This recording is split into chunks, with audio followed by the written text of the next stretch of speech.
नमस्कार, आप live cities देख रहे हैं। मैं हूं गरिमा भारती। आपको पता है कि बिहार में कोरोना के बढ़ते प्रभाव को देखते हुए सरकार ने कल बड़ा फैसला लिया है।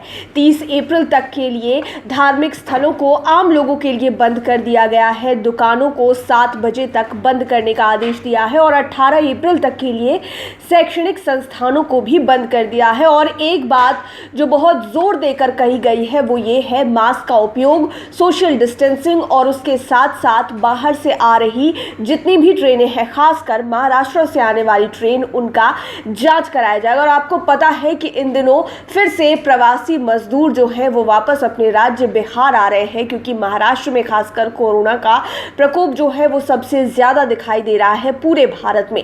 अब बिहार की सरकार भी चिंता करने लगी है कि आखिरकार उन लौटे हुए लोगों का क्या होगा, उनके परिवारों का क्या होगा, उनके रोजगार का क्या होगा। तो इसके लिए अब प्लान्स बनाने शुरू हो गए हैं। आपको पूरी खबर बताते हैं कि मजदूरों के लिए बिहार सरकार कोरोना काल में क्या व्यवस्था करने की तैयारी में है। कोरोना के तेजी से बढ़ते खतरे को देखते हुए बाहर से बड़ी संख्या में लोगों के बिहार लौटने की फिर से संभावना जताई जाने लगी है और लोग बिहार लौट भी रहे हैं। इसे देखते हुए इस बार राज्य सरकार ने भी अपने स्तर पर इसकी तैयारी पहले से शुरू कर दी है।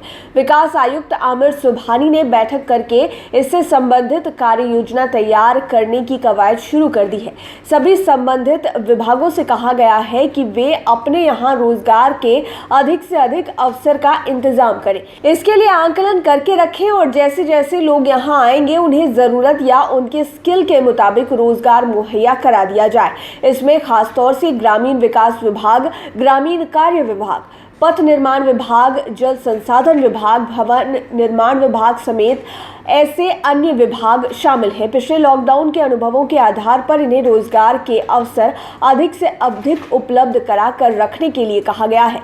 इस बार जो लोग बाहर से आएंगे और वे यहाँ रोजगार करने के इच्छुक होंगे या मांगेंगे तो उनसे शुरू में फॉर्म भरवा लिया जाएगा, जिसमें उनके स्किल या अनस्किल होने से संबंधित जानकारी होगी।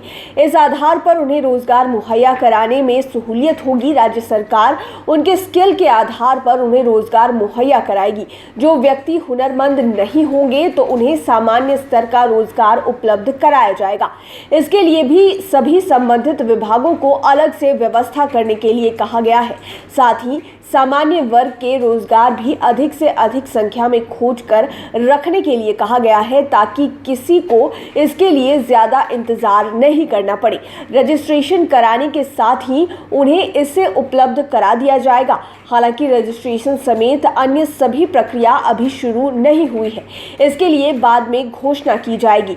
तो जितने भी लोग बिहार लौटने वाले हैं, खासकर मजदूर तबके के लोग, कामगार तबके के लोग, उन लोगों के लिए अच्छी खबर है कि बिहार सरकार पिछले अनुभवों को देखते हुए पूर्व में ही तैयारियां कर रही है कि अगर बिहार के लोग वापस से बिहार लौटते हैं तो उनके लिए रोजगार की व्यवस्था उनके गृह राज्य में ही की जाए। अलग अलग विभागों को तलब किया गया है, उनसे रिपोर्ट मांगी गई है और ये कहा गया है कि आप अपने विभागों में ज़्यादा से ज़्यादा रोजगार के अवसर पैदा कीजिए, ताकि बिहार के लोगों को इधर उधर भटकना ना पड़े।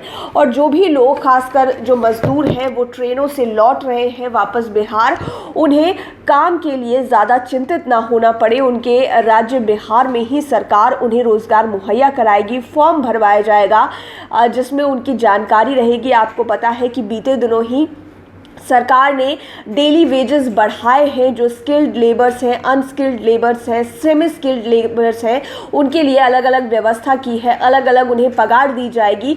तो इसके हिसाब से फॉर्म भरवाया जाएगा, रोज़गार दिया जाएगा और उनके स्किल के हिसाब से उन्हें पैसे भी मिलेंगे। तो अच्छी खबर है, अगर कोरोना काल में लोग लौट रहे हैं तो सरकार उनके लिए पूर्व से ही व्यवस्था कर रही है। लाइव सीरीज़ के साथ आप बने रहें, हमारे चैनल को सब्सक्राइब करें। लेटेस्ट अपडेट्स के लिए फेसबुक पेज को लाइक करें, साथ ही साथ आप हमें ट्विटर पर भी फॉलो कर सकते हैं। धन्यवाद।